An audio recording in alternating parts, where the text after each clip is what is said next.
How could ancient people build a computer long before electricity was even invented? In 1901, divers found a rusted bronze block under the Greek Sea. It had been lying there for over 2,000 years.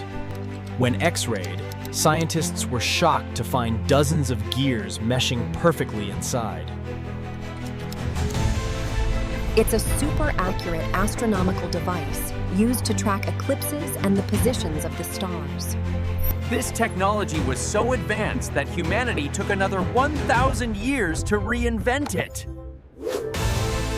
Who taught the ancient Greeks how to build this?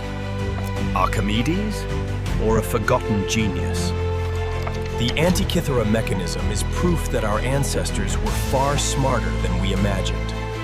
The world still has many buried secrets. Subscribe to explore them with me.